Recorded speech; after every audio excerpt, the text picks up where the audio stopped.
is an old and old friend of the IUC, a young old friend of the IUC. Professor Castellucci is professor of Asian law at the University of Trento in Italy and regular invited professor at the University of Macau in China, where he teaches legal systems. His main research interests lie in comparative law and Asian legal traditions. He wrote a lot of articles and books, and is also vice president of Universitas and is a lawyer in Rome. Today we give a paper on the Islamic and Euromediterranean approach to finance and the economy. He was here a year ago or so to help a big conference that we had here at the IUC on the very same issues, and so I think he will deal with something like that today. So I give you the floor and enjoy the seminar. Thank you, Kevin. And thanks to Antonio, to Ugo, the IUC as usual. Yes, we have had a very interesting conference here. Yeah. This February last year. And it was on the East and West compared on finance. It was a very interesting conference on different approaches to the economy and life, not just on Islamic finance, which is, I would say, a normal topic these days. In many universities, research institutions, master programs. We have had a fantastic conference with scholars from worldwide, including from Malaysia, Iran, the United States, Europe, and other Mediterranean countries. Can you hear me? Yes. Do I need to use a mic? No. Okay. So, that conference came from an idea, which is perhaps we should not just focus on the well-known peculiarities of Islamic finance, which you all know, I assume. It's equity-based, features the prohibition of interest on loans and so on.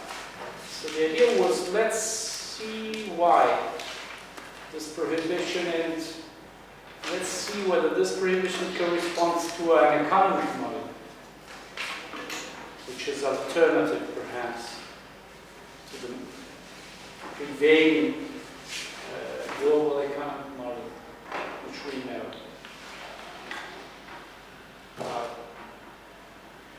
May I ask you, where are you from? Is there any of you coming from an Islamic country? May I know which one? From Palestine. Palestine? Pakistan. Pakistan. Do you have any Sharia background? Not too much. Okay, but well, I have to assume that everybody here knows something about Islamic finance, which is based on some Quranic precepts prohibiting the charging of interest on loans. So the idea in the West is very often that it's just a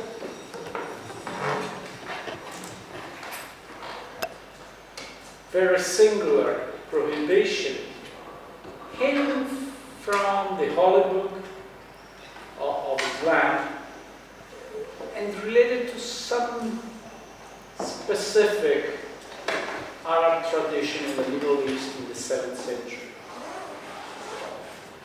The idea is that this prohibition of interest on loans is the legalization of some kind of moral precept or religious precept. My submission today is that, in fact, these rules of the Islamic law are the legalization of an economic model. So it's not just a funny peculiarity. of the Muslims, that they don't charge interest on loans for religious reasons. My submission is there is a different way to think about the economy. There is a different economic model underlying this Quranic. So we will try to find out what the model might be.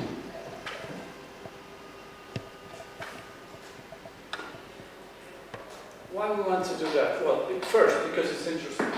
So we like to do interesting things. Second, because I suspect that keeping the two words segregated, Islamic word from the Western, especially in economic matters and in finance, provides a distortion in the mutual understanding, which in turn affects the possibilities of cooperation, economic interchange, mutual understanding in general. So we're trying to bridge this gap of understanding. Most Westerners seem to think that the global finance or Western finance features the charging of interest on loans because that's the normal way. So the idea is economy needs finance and finance implies interest. That's it. Just as simple as that. And the subsequent thought is the Muslim, they have a different rule, which is based on their specific tradition, it's based on their holy books, and it's very religion specific. It doesn't belong to normal. So this Western approach, as you may suspect, is wrong. Because it stops at the surface. What I'm submitting here this morning is that Islamic approach is representing a different economic model in general, featuring finance, featuring trade, featuring global activities, but based on a different concept of what the economy should be and how the economy should affect people's lives. So it's not just a funny rule related to a tradition or religion. Putting it this way makes it easier to sterilize it.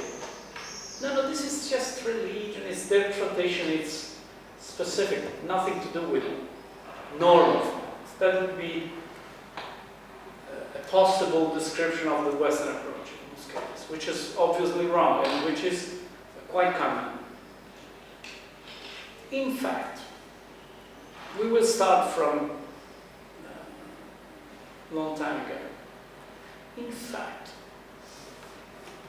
some degree of suspect, some degree of mistrust towards the charging of interest on loans is displayed by almost every organized civilization in the world, in all times. Legal texts of most organized societies in the world do display some kind of aversion for usury or for charging interest on loans. Aversion or attention. So every reasonably large organized society in all times, everywhere felt the need to control this phenomenon of giving money and getting more money. Of course, whoever has the money will not be happy of giving it for free. And it's reasonable to assume that if I give money to several persons, I should receive the same money back, plus something for the work, for the effort I put in this lending activity. And sometimes I need to cover the risk that some of the money I give out doesn't return. So, in a sense, there might be a difference between the word interest and the word usury. Both words indicate remuneration for lending capital, but interest as a technical flavor, not necessarily implying it is bad. Usury has a very heavy negative flavor, let's say. When you speak about usury, you are normally speaking about something bad that should be avoided, which is sinful or illegal.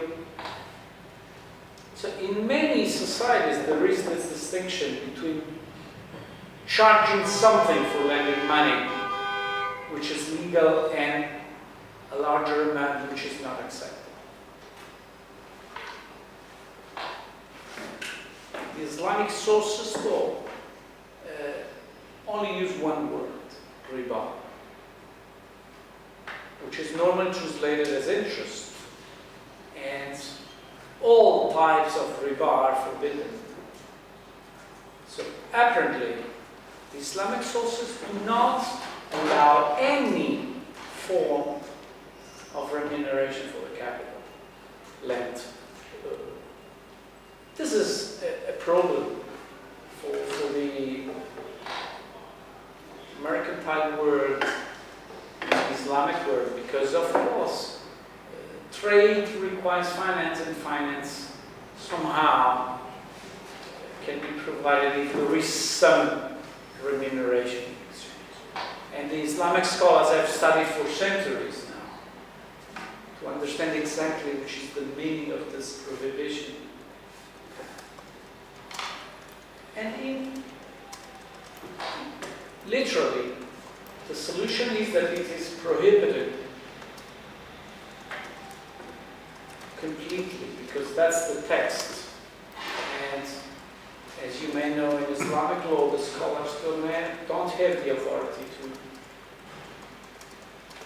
develop the holy texts and the traditional texts of the Sunnah beyond what has already been done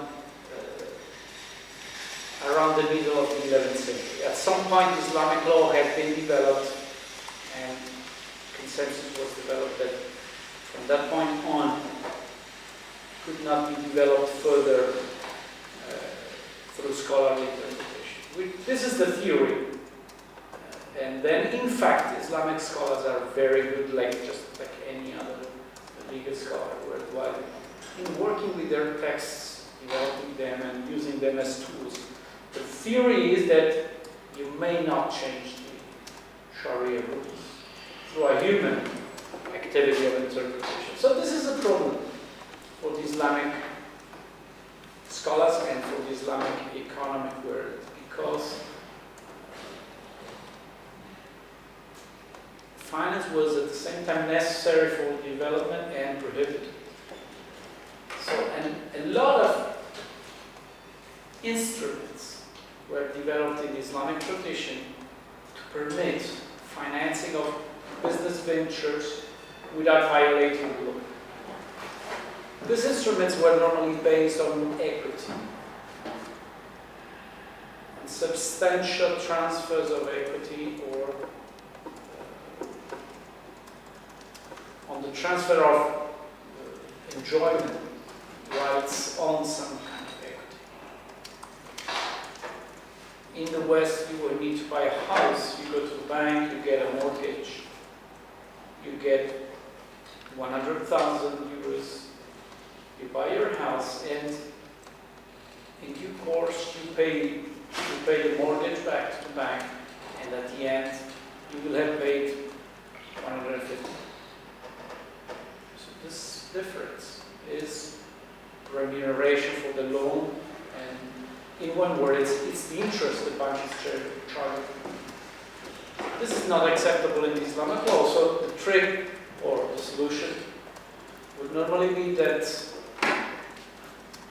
I make it simple. The bank buys the house for you at 100, which is possible, and then sell the house to you for 120 or 30, which is also possible. It's two sales. It's not a loan. So there is no charging of interest. It's just buying at one price and then selling again at a different price, which is what merchants normally do: buying and selling commodities, things, and obviously the prices are different. And this is lawful. This is acceptable. The Prophet Muhammad himself had been a merchant before becoming a prophet. So and the Arab society was a very mercantilist society. So obviously it could not be against trade. So a solution which was equity-based was acceptable to finance the purchase of property, for instance.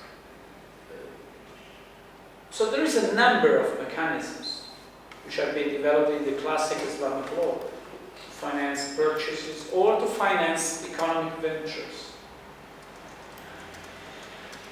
If you want to make an investment because you have a very good idea as an entrepreneur, in the West you go to the bank, you get the money, and you agree to pay the money back plus something. In Islamic legal tradition, you go to the bank or financial institution or financing person, and you agree to take the money from this person,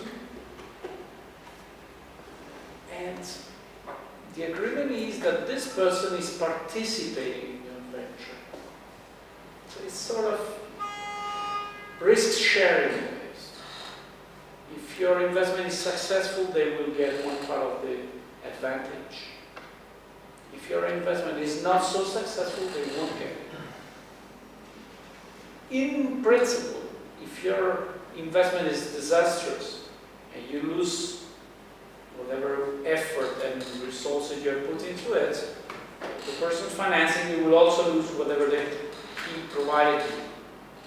So in this way, this is quite different from a loan with interest. When you take a loan, the bank doesn't care whether you're successful or not. They just care about getting their money back with the amount, the agreed amount of interest. So it's quite different. And this Islamic model of risk-sharing finance is, in fact, has been quite common in the Mediterranean during the expansion of Islam. And eventually it's also infiltrated Western laws. Is there any Italian here? Yeah. Società in accomandita semplice. Or in the Middle Ages, commenda in Latin, was exactly this type of Islamic device. One person providing financial resources to another person providing his own work, personal work and activity, with a view to sharing the profits.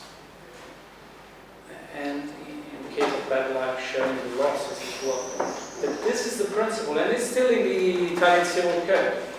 Not very common anymore, but still in many small businesses, family businesses, you very often find that this is the preferred solution for organizing the venture in legal terms. Società in accomandita semplice, commenda in Latin, in the Middle Ages. It's something that comes from the Islamic Buddha, which is exactly this kind of risk-sharing device.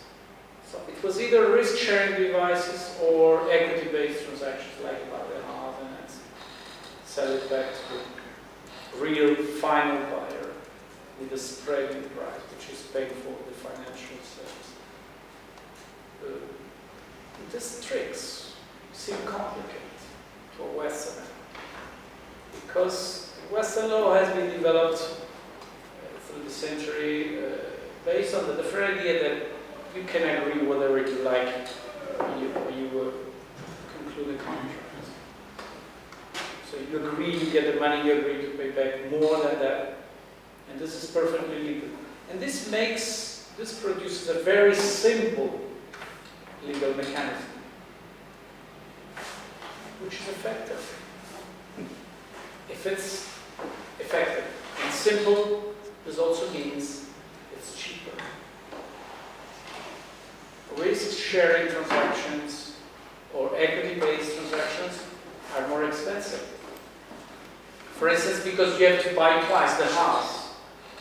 The bank buys the house.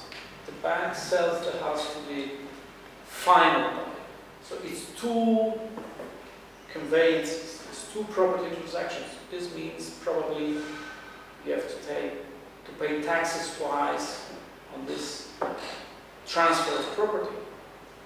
And you have higher transaction costs because a higher number of legal documents need to be prepared, the lawyers must be paid. It's more complicated. Ultimately, it costs more.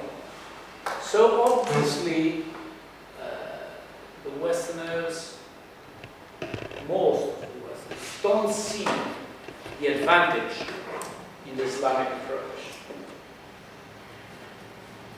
Because what the Westerners often see is that the Islamic approach is producing the same results as the Western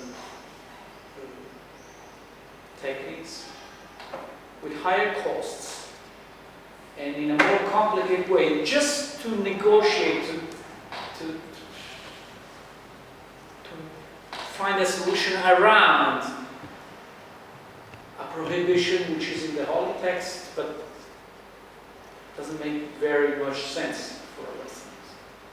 So the idea is Islamic finance is based on that particular tradition. We leave it there, we respect it, but this is not the way things should be done really on a global scale. Now we know that Islamic finance moves trillions of dollars in recent years worldwide, especially in some areas of the world, like in the Gulf area or in the Far East, but also in Europe and in other places. Because of many reasons, including political reasons, geopolitical reasons, and in short, because of a higher demand of Sharia compliant instruments from the Muslim world. There has been a first attempt in the 1960s and 70s to develop a system of Islamic finance, most notably in Egypt, because after the decolonization, a number of Western institutions have been left in Egypt, including banks and other institutions. And the legal system was mostly inspired in the French legal system. But still there was a lot of people in Egypt having cash stuck under the mattress at home. And at some point they felt they didn't want to put this money in the bank because the bank would carry out sinful activities, like lending that money for an interest, and also paying an interest to the depositor. So there was a perception that this was not acceptable in Islamic terms, and some Islamic financial institution was developed in Egypt. in the 60s and 70s. Unfortunately, it wasn't very viable in an economic sense because the same kind of transactions were more costly because they were more complex, because the legal frame was not clear, because Islamic law was subject to different interpretations related to different schools and so on. And so that a sophisticated system of Islamic finance could not be developed as a reasonable competitor to its Western equivalent. So ultimately it didn't work well. It started working again at the end of the 90s. Probably a number of political reasons are behind this development, including whatever led to September 11. And in general, a stronger sense of Muslim identity has been developed in the Islamic community. So there was a new tension towards asserting the Islamic identity of the Islamic people, and also towards using in an Islamically acceptable way the resources that were available. So now we have a new stream of Islamic finance in those jurisdictions I mentioned before, and they manage a really big amount of money every year, trillions of US dollars, trillions. And they do it with new financial and legal tools developed by extremely good professionals, legal professionals, accounting professionals, economists, finance specialists, developing new tools which are still the result of a combination of traditional Islamic devices like the mudaraba,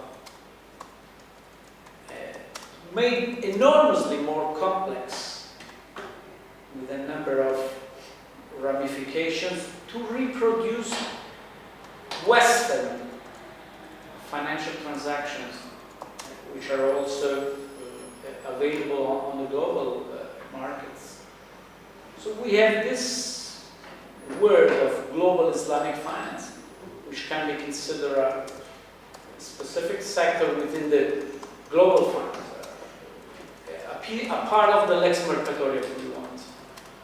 And this global Islamic finance is doing what normal global finance does, only with an Islamic flavor, Islamic names, especially with special care in using traditional Islamic names to identify the new facilities, the new financial tools they offer on the market, precisely to mark, to highlight that these products are Sharia compliant, so they are appropriate and can be used by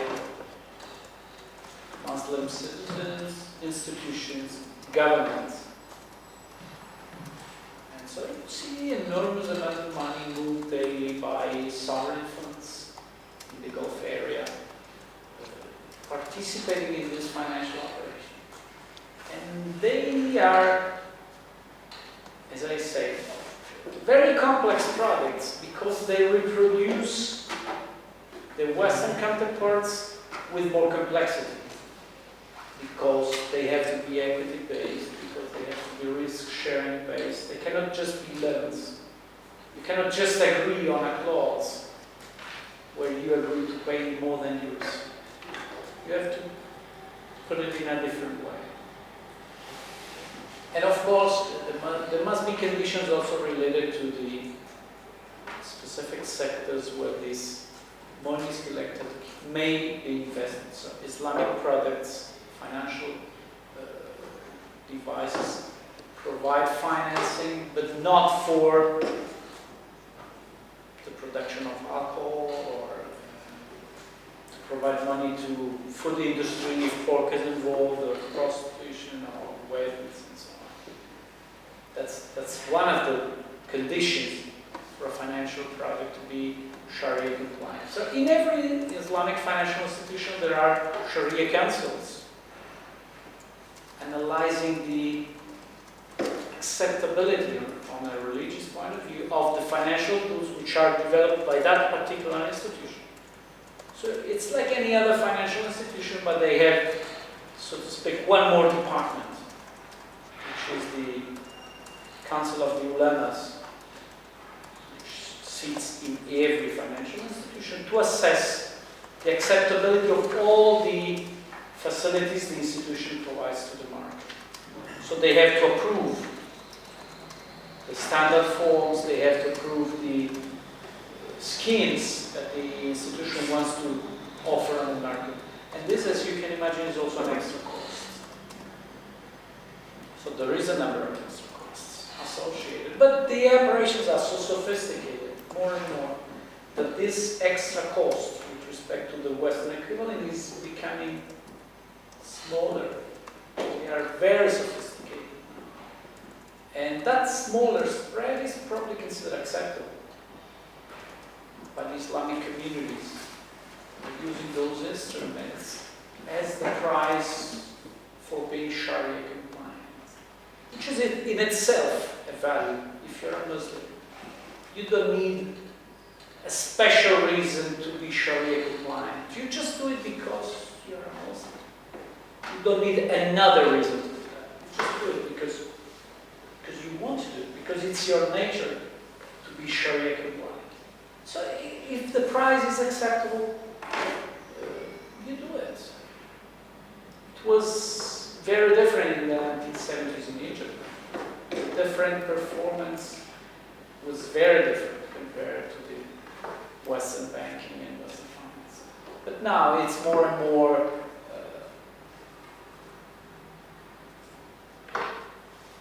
similar, both in the structure of the financial devices and facilities provided on the market and on the costs of those financial services. So it seems that circumventing the rules by studying complex transactions can be considered a trick to circumvent the prohibition of riba. And this is again, I would say, a Western way to put it. To stress again that normal finance should be the one we have, and different environments where specific religious or traditional rules prohibit the charging of interest may efficiently produce global finance only studying ways to circumvent the religious transactions. So there is a lot of debate now in the Islamic community of scholars about what is Islamic finance, what is the real spirit of Islamic finance. Should we just pay respect to the formal rule and then circumvent it substantially? I cannot charge interest, but then I can buy the house and sell it back to you for a higher price. Are we really observing the rules if we do that? Formally, yes, of course we are. But what are we supposed to do? Shouldn't we understand the meaning of the rule and substantially develop a different financial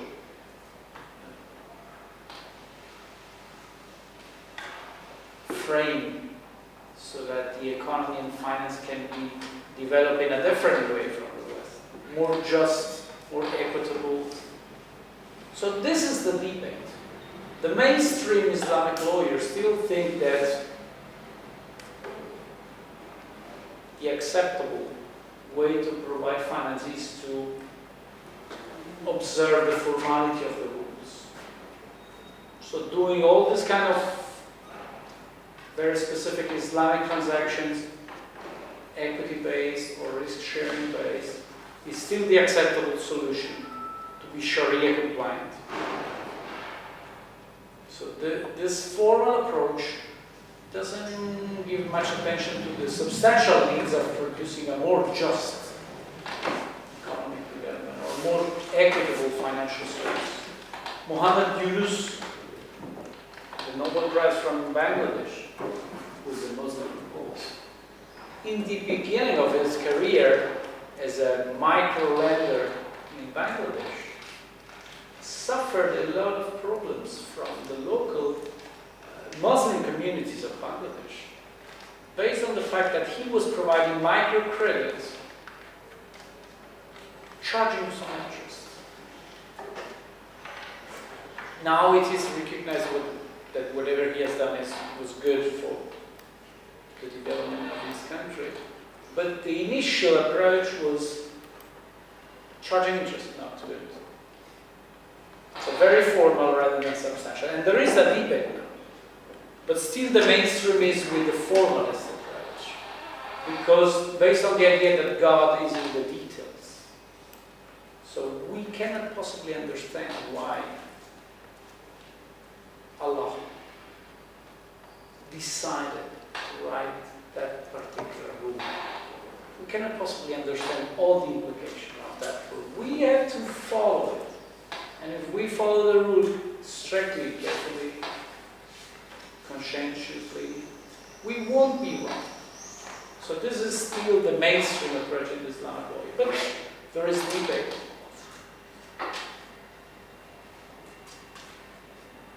So there seems to be this segregation of these two words. Normal finance or Western finance worldwide and Islamic finance. Western finance based on the idea that you are free to agree whatever you like in your life.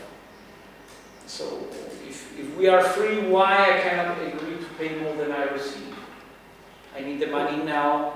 I will be able to repay the money later. I can accept it. Why not?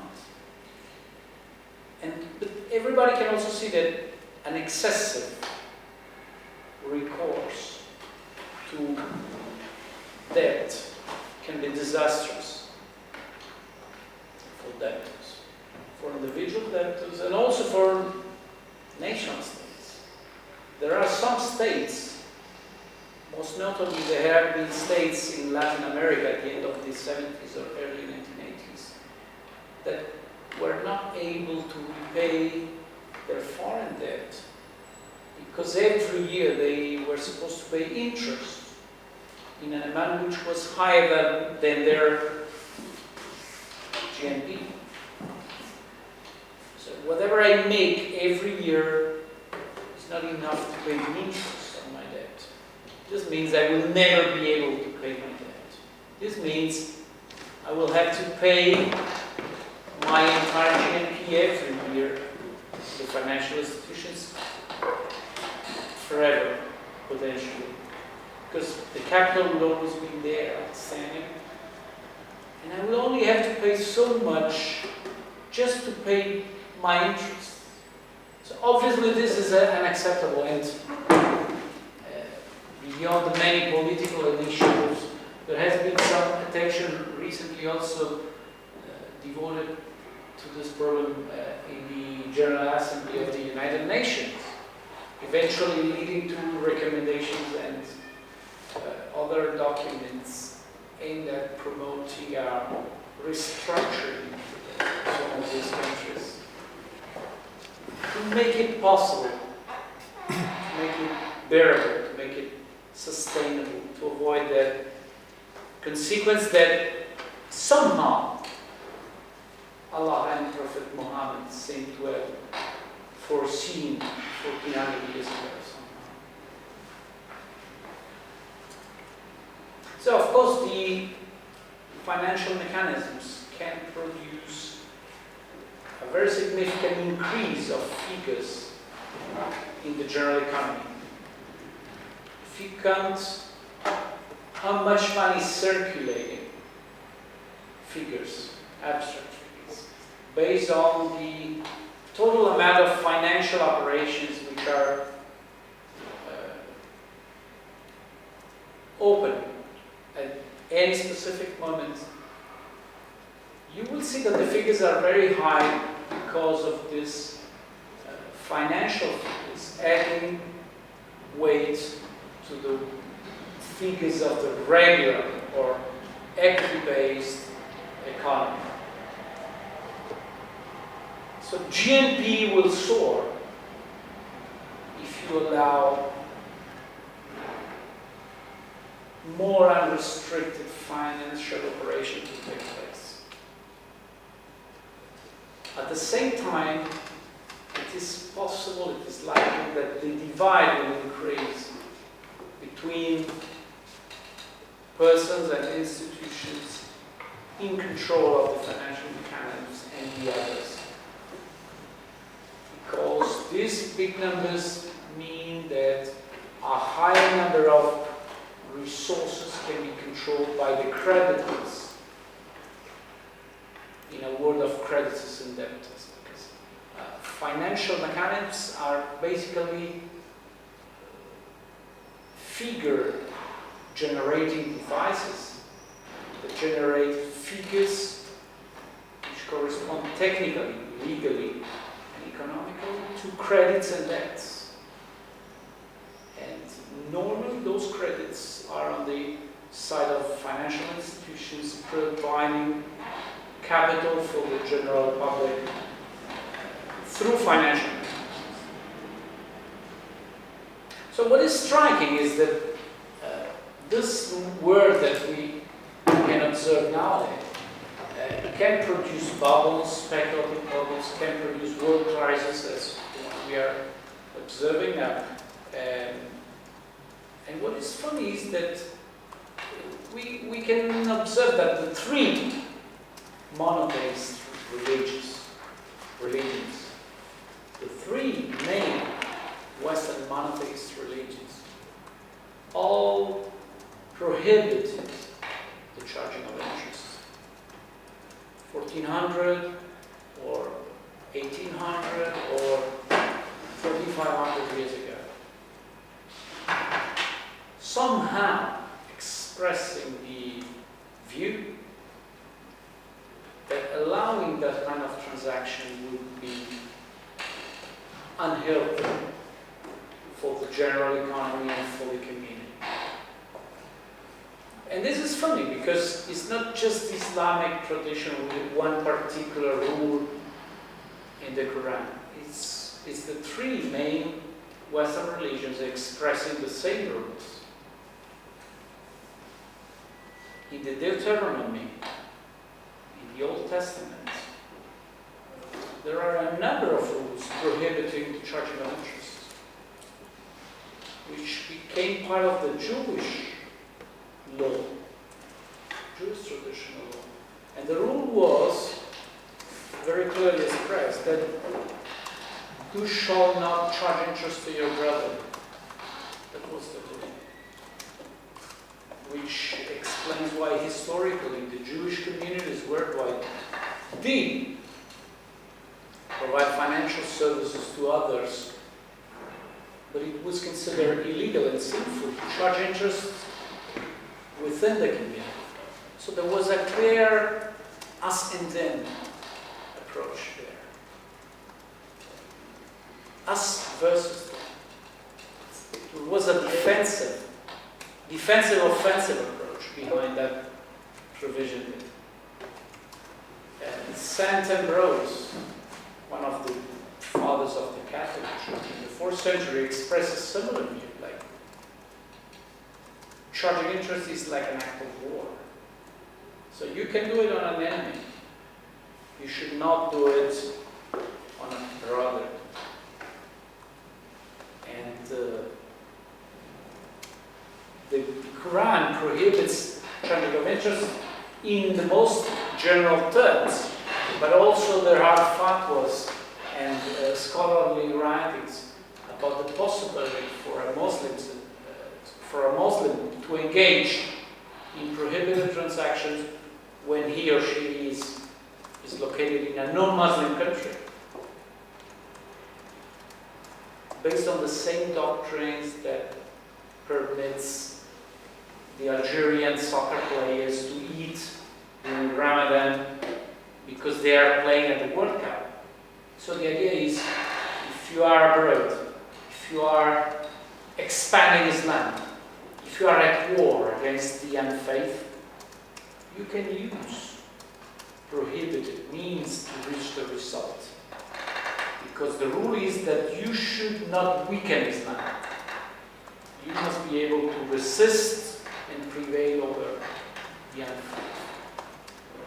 So you see that both the Jewish law and Islamic law seem to have this approach. And the Roman Catholic Church also developed legal rules, which are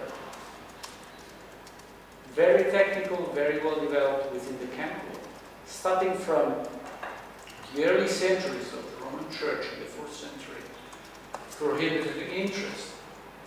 The charging of interest, first prohibiting it for the clergy only, then expanding the prohibition to everyone. And St. Ambrose initially making it clear that it was an act of war, so it was okay to do it on non-Catholics.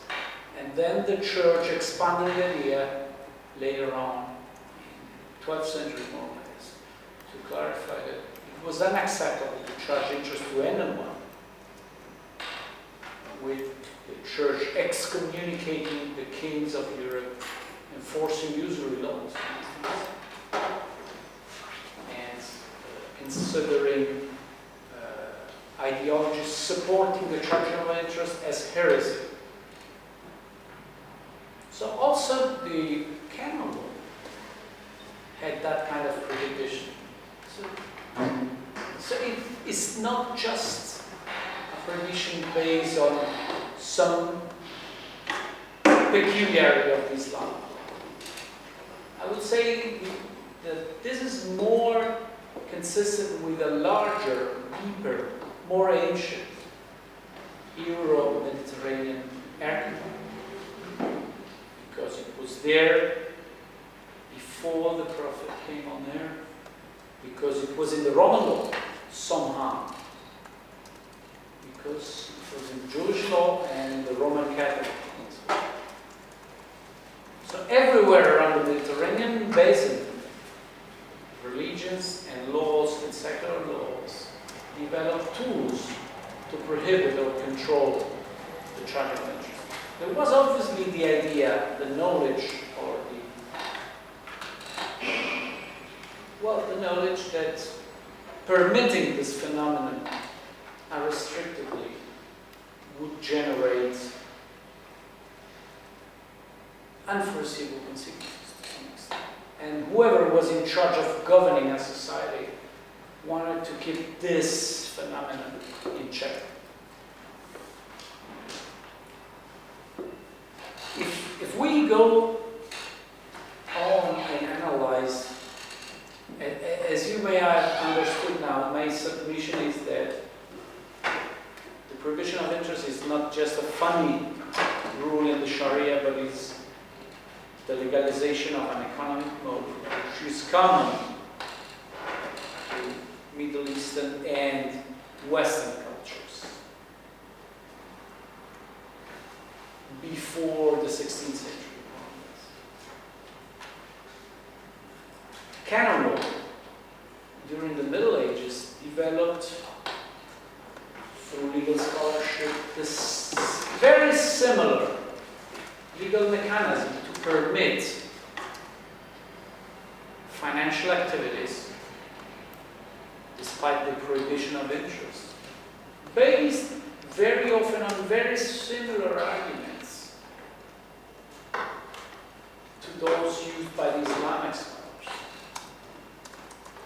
You can't charge something if this fee is related to some kind of real activity that you do, including, of course, all administrative activities that a financial institution needs to carry out to discharge its function. Paying salaries to the employees, keeping the books, maintaining premises, and so on. So the development of the legal reasoning went in the same direction, both for Islamic scholars and canon scholars, eventually making possible to provide finance. Subject to the condition that whoever was giving the money was not charging an arbitrary amount of money in return, just because the part who was in need would be available to agree on whatever term would be imposed. So the idea was, it can be done if it's morally, legally, and economically justified by some real exchange. Some canon scholars even arrived to theorize that when a sale was made in installments, because the buyer could not pay the entire price in one lump sum, the price in installments, the total price could only be higher if the seller could demonstrate that to sell to that particular debtor, he renounced to sell the same thing to another one available to pay cash. Only in that case you can charge more. Because in that case you get a compensation for some real lost profit. Some canon theories develop the idea that if you don't have any other buyer and you sell by installments, you should charge less at the end. Because you are selling something that you would not have been able to sell otherwise. So the idea was that it can be done. It must be justified in sound, real economic terms. Not just based on the idea that you can agree to pay more because you are free to agree.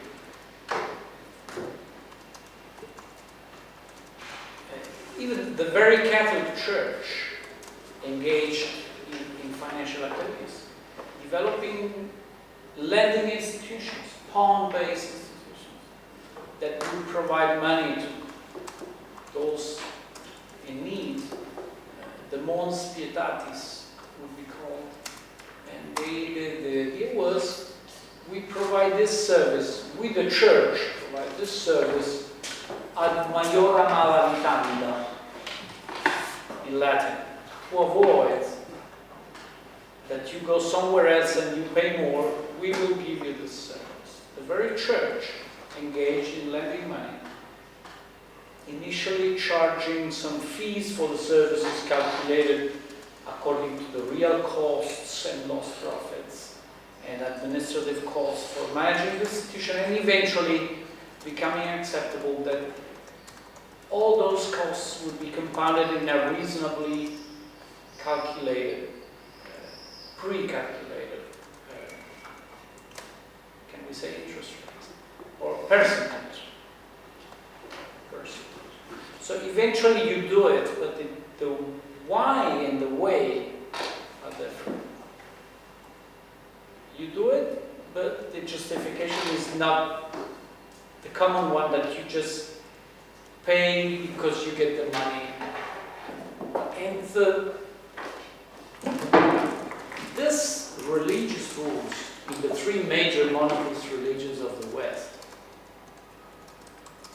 I include the Islamic religion in the West, because geographically, if we consider the world, we may probably consider the East, everything which is beyond the river Indus, India and the Far East.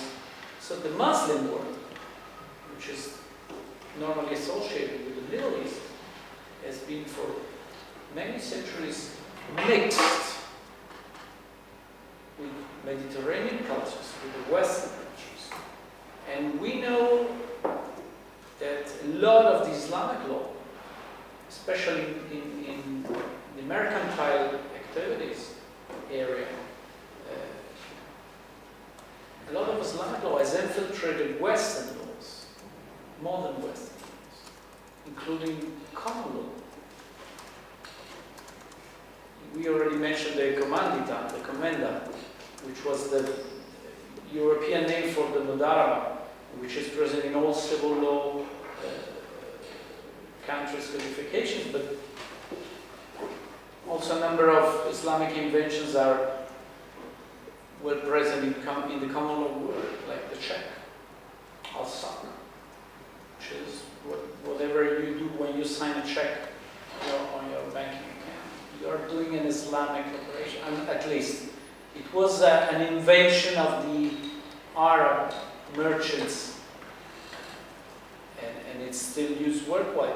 You can find very interesting references in Patrick Glenn's book on the traditions, on the influence of the Islamic law on common law, starting during the 11th and 12th century, where the Muslim world was very much in contact, especially with the Norman kings of Sicily. So in Sicily was one of the places where the incepting common law met Islamic law, and there was an exchange there of experiences and legal tools transferred from one tradition to another. And the very Arab world, before the Prophet, had been in touch with the Mediterranean world and with the Romans. So obviously the Islamic world is not so distant in historical terms from the Mediterranean culture, which is also the base of Western culture. And so the philosophical basis for this concept that you should not charge interest when you lend money is based on the thought of Aristotle, basically, which elaborated on the idea that money cannot reproduce itself. Money is sterile. Money is nothing. Money is a figure. It's a yardstick. It's nothing real in a sense. It's just using figures to measure the value of things. So you can trade things for a price. You can give value and get value in exchange. But you cannot trade the figures representing the value. So the idea was that the money in itself is just a way to measure. So you cannot sell the figures and obtain more money than the figures themselves in exchange. And this idea, developed by Aristotle, was also then developed in other Roman writers, and then in St. Thomas Aquinas for the canon lawyers, and by Arab philosophers, which eventually provided the basis for the Islamic prohibition of riba. You may not charge money because the money is something that cannot reproduce itself, and much less it cannot reproduce just because of the passing of time. You own the resources, you own the thing, so you also own its value. This is yours.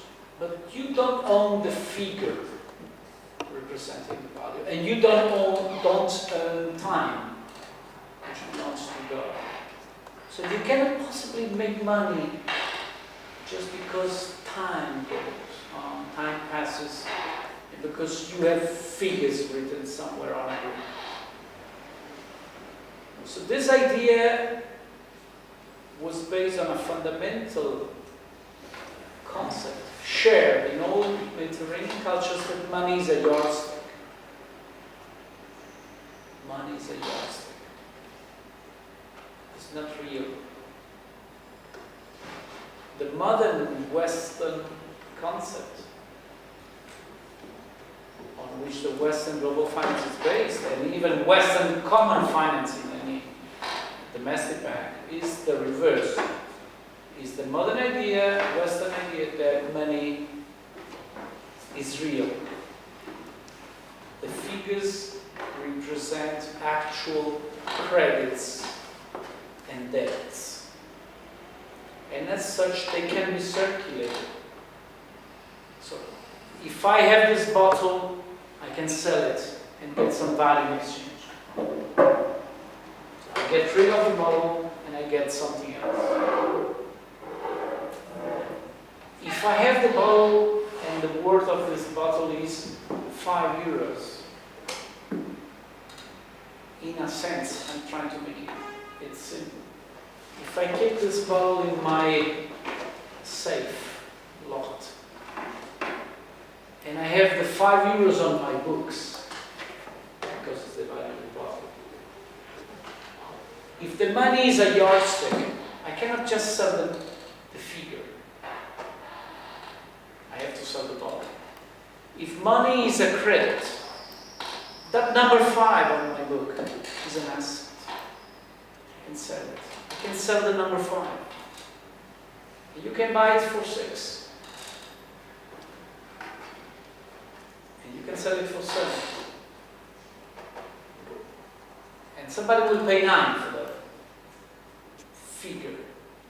And when somebody will come back and me someday to get 9 of water, I will only have 5. So the system will suffer shakes because there will be no real correspondence between the figures which are circulating and the substantial value of real things. I'm really making it very simple. I'm sure you understand the meaning of what I'm saying. But there has been a different concept of money developed in Western thought. Let's say at the end of the 18th or during the 19th century, according to which money came to be considered as an asset, credits or debts of someone towards somebody else. So a number of Western institutions made possible this separation between the numbers, the figures, and the value of real things. One of the main devices to produce this result was allowing, after the birth of national states in Europe and Northern America, was to allow first the idea that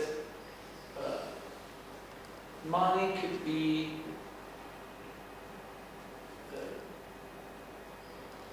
representing a value rather than having a value. You don't need to use a gold coin, the worth of which was £1. Now you can use a paper note where some government or a financial institution signs that the bearer of this note will be paid £1 upon presenting it to the cashier of Bank of England or whatever. You still have those clauses written on any banknote, you can check. Not on the euro perhaps, but if you remember 1000 lire, was il portatore, la Banca d'Italia promette di pagare a vista al portatore della presente la somma di lire 10.000, 150. I don't think it's on the euro. No. But it was on the lira. It was still a promissory note. So trust me, I have this value in my safe. You come with the bill and I will give the equivalent in gold to make it simple. And then people, of course, would use the note on the market to exchange it for other goods and services. Nobody really went to the bank to ask 1000 lire of gold, which would be very little. But the first step was disengaging the idea of value from the idea of money. So you don't need to have the actual piece of gold in your hand or silver now. You can have a note. So a value can be represented by some kind of writing. And then at some point came the possibility given by sovereigns, governments, and municipal legislations to financial institutions and banks to maintain fractional backing for the deposits. This might seem technical, but this is the main device that made the difference between an equity-based economy and a financial-based economy. If I own 100 euros of value in gold, I can exchange them for goods and services. Fine. I can also decide to take this value to the bank, to deposit it, because I want to keep it safe, because they pay me some interest, perhaps. So I bring $100, 100 euros there, and they are supposed to keep that money in deposit for me. They will pay me 3 euros a year, and when I go there and ask the money back, they will give it. That's a deposit. What does the bank do with that money? What do they do with that money? What do they do? What do they do? They invest. They use it. What does it mean? They invest it or they use it?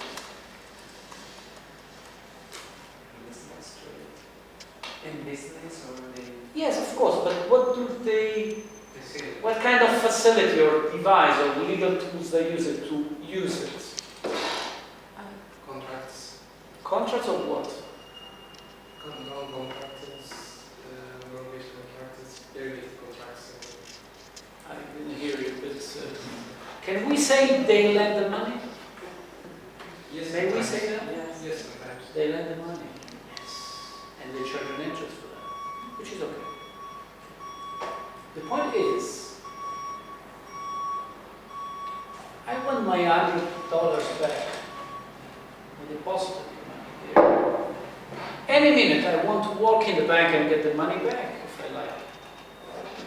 That's the deposit. That's the contract. In Roman law, in civil law, everywhere. So how can the money be lent by the bank if they need to have it ready for me when I go to ask it back?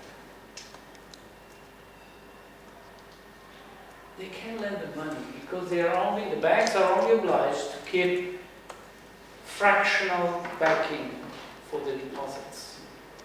So if the total mass of deposits is 100 billion euros, the banks are only obliged by the law to maintain liquidity available for 20 billion.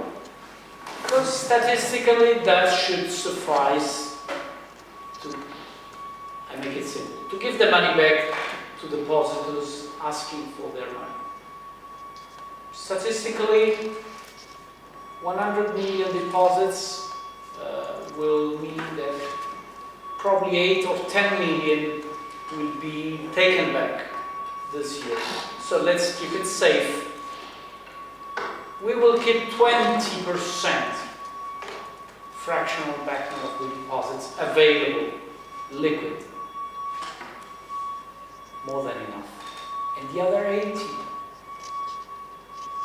billion or 80 euros of my 100 euros will be lent. This money, this 80 euros, will circulate in the markets, will be used by debtors. You have debtors of the bank taking 80 euros. These people are debtors. They own 80 euros plus interest in the bank. And they will use that money for investment, for living, for holidays, for whatever.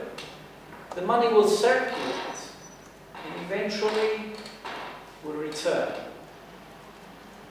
as a deposit in the banking system. Those 80 euros will stay there? No. They will be lent. Again, 20% will stay, 80% will go. So you get the 80 euros back, you keep 16, you lend out 64. And they circulate, and they return. And when they return as deposits, you keep 20% and you lend out 80. This mechanism is very well known. It's basic political economy. In the law schools in Italy, you do it on the first year. Il moltiplicatore bancario. If you have a 20%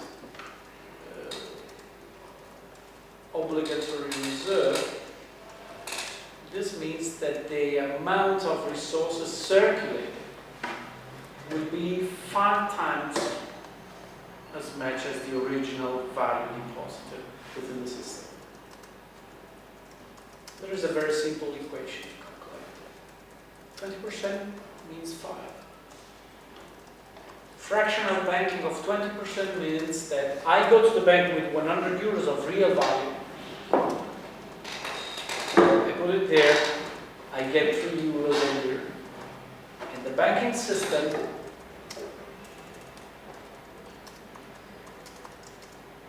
magically produces a total wealth of 500 euros, 100 of which are kept in the bank, and 400 of which are lent out. At what, 9% per year? 7, 15, depends on the market. So this creates a world where most of the financial resources are debts and credits, with the issuing banks on the creditor side and the rest of the world on the debtor side. And all this is based on the fact that somebody in the beginning put 100 euros of real value with the banking system. I'm making it very simple, so don't take it as 100% accurate. But this is a simple way to put how it works. If you consider the money as a yardstick, you cannot do that. You cannot do any fractional, because it's either you have the money, the value, and you deposit it, or not. And the bank may only lend what you deposit and take the risk that you ask the money back, or can only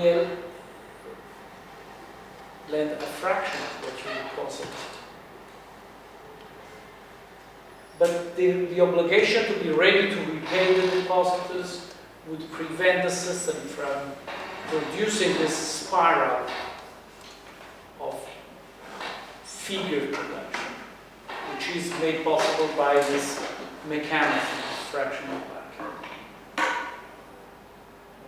Funnily enough, the Islamic idea that money should only be a yardstick, as commonly accepted by Islamic economists, is shared by other schools of thought, which are entirely different, like the Austrian school of economy, where the idea has been developed that the Western world should return to the gold standard for money and to the cancellation of this possibility of doing the fractional banking for financial institutions. Gold standards means money should correspond to the real value of resources which are available. So the money should only be figures corresponding to the value of real things. It cannot produce figures per se. And at the same time, the banking system may not produce produce figures which are credits and debts based on the fraction of banking mechanism. Of course, this is a serious debate with the economists, because if you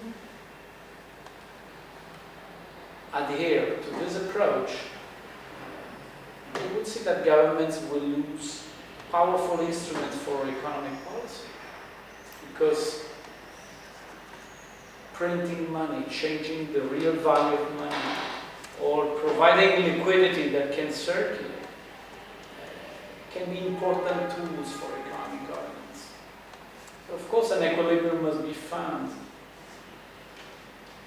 But still, it's important to see that also in the West, important schools of thought within the economists support the idea that returning to the yardstick function of money, returning to Aristotle, would be a solution to the current situation of financialized global economy with all the related dangers and dysfunctions. So, of course, I'm not suggesting that this solution is better than the other one.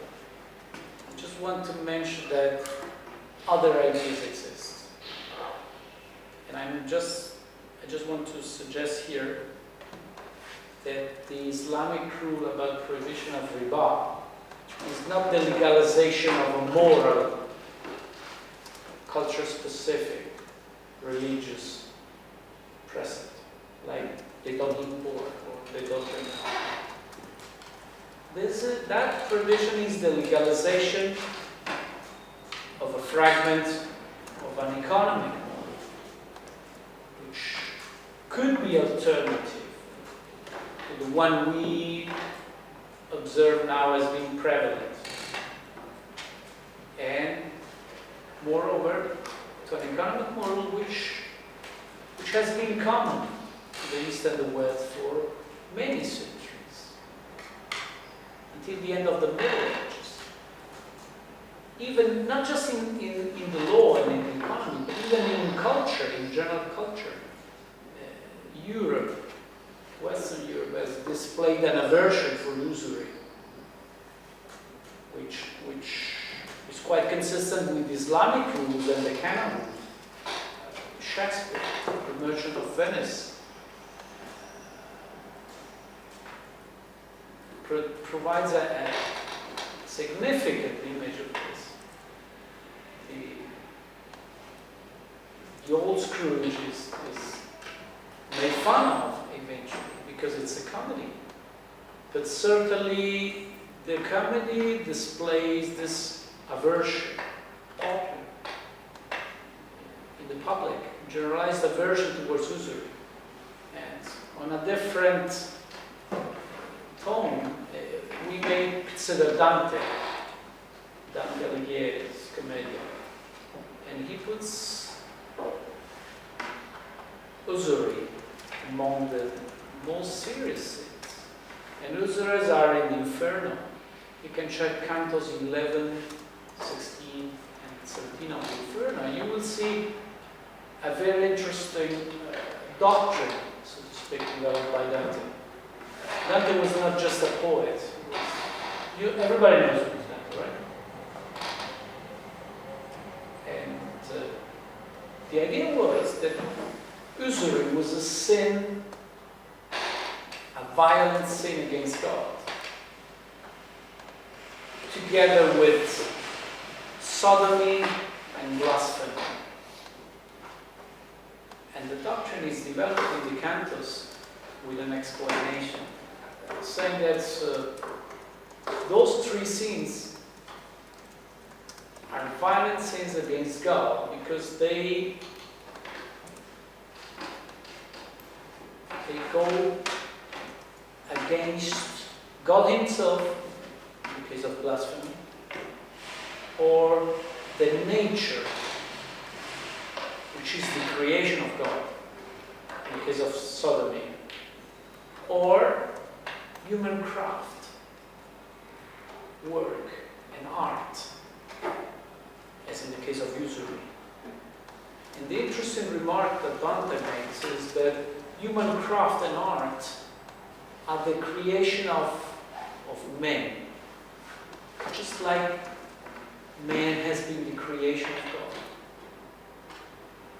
So Dante goes saying that nature is the daughter of God, and human art and craft is the daughter of man. So it's like human craft and art is the granddaughter of God. That's the very interesting package that Dante provides. So it's a three-level universe with God, the nature, and whatever human beings do in their life. And at every level, you can violently commit a sin against the divine construction, going directly against God, or going against nature, or going against human work. That's at the end of the day the message in Dante. Usury is against real work of men, art and craft, because it's a violence against it. So you can meditate on this. And you will see that there is an aversion towards usury, which is not just an Islamic thing. And you will see that aversion to usury is everywhere in the culture in the West, in literature, in the arts. Even Adam Smith was against unrestricted charging of interest. In the Wealth of Nations, he made remarks about it's against the interest of society to permit an unrestricted charging of interest. Because he mentioned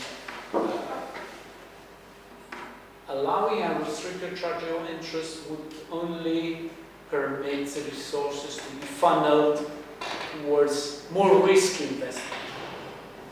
So it would become a premium for hazardous persons rather than for reasonable persons and investors working seriously on long-term solid projects. So the reason may not be entirely agreeable with, but Adam Smith was against the liberal idea that you can agree with whatever you like. This liberal idea came with the religious revolutions, more or less, in Northern Europe. There was a change in philosophy, a change in the economy, changing the global economy because of the new worlds being discovered. So also more needs for new legal tools, for new financial tools. But basically Max Weber or Berman elaborated a lot about the fact that the modern economy and the modern economic model, the liberal laws and economic systems have been originated in the religious revolutions of Northern Europe between the 16th century and the 17th century. New Protestant ideas made it possible to consider your brother as somebody different from you. So you could acceptably lend the money to your brother if he freely agreed to pay it back with an interest. So the idea that charging interest is dangerous and bad for the community was lost in favor of the idea that every individual was essentially an individual rather than a member of a community. And that in this capacity as an individual in the universe, he was alone, having a direct relation with divinity, and being free to use legal tools in his relations with other individuals. And legal tools would be acceptable according to the liberal theories being developed in those centuries, starting with Locke and then Adam Smith and so on. So it became possible, it became acceptable to engage in contracts using free will and accepting an obligation to pay an interest. It would be okay to lend the money and take an interest in exchange if it was freely agreed. This is the different idea. There is a very interesting article from Nelson, 1950 or something like that. Let me check. I have Nelson, 1949, The Idea of Usury, From Tribal Brotherhood to Universal Otherhood, Princeton. Nelson made a very interesting game of words, which is only possible in English. In Italian doesn't work. To describe this change in human thought based from the oldest traditions of the Jewish law to the modern liberal approach. In the Jewish law, you should not lend money to your brother for an interest. So the idea was us and them. You cannot do it to your brother. You can do it to others. So it was very clear. There is a distinction. Brother and other. So things you may do are different. The same idea seems to be supported in the Islamic law. Then the Catholic Church came with its universal approach to the law. So you may not charge interest to anyone. Everybody became a brother in the Catholic religion. And then with the Protestant ideas and liberal ideas, everybody became other. So it was from brothers versus others to everybody's a brother, and now everybody's other. Because the sense of community is lost in a modern liberal society based on, I make it simple, Protestant ideas and liberal ideologies. And everybody is other. No community, individuals.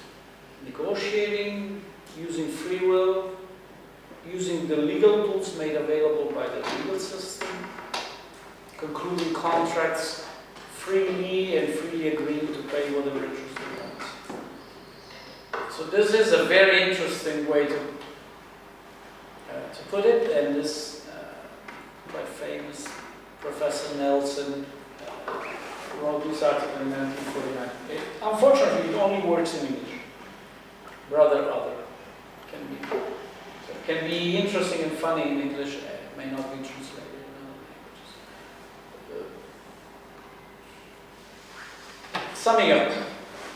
Summing up, the idea that the prohibition of interest is only peculiar to the Sharia, I think it's wrong, historically,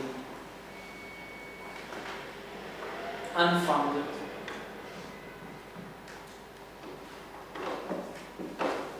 And possibly contributes to the construction of a narrative which is misleading. Because if we characterize the Islamic law as that law prohibiting interest without any further analysis, we maintain the divide, us and them. Western, Eastern, because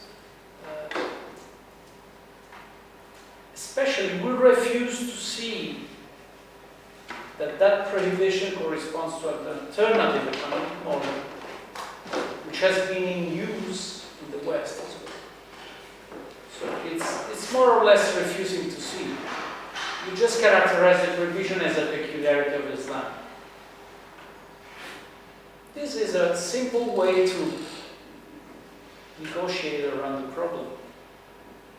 Instead of observing that this prohibition is related to a very, very ancient archetype, cultural archetype, Dante, Shakespeare, Aristotle. It's just lawyer's tricks. And it's an Eastern and West.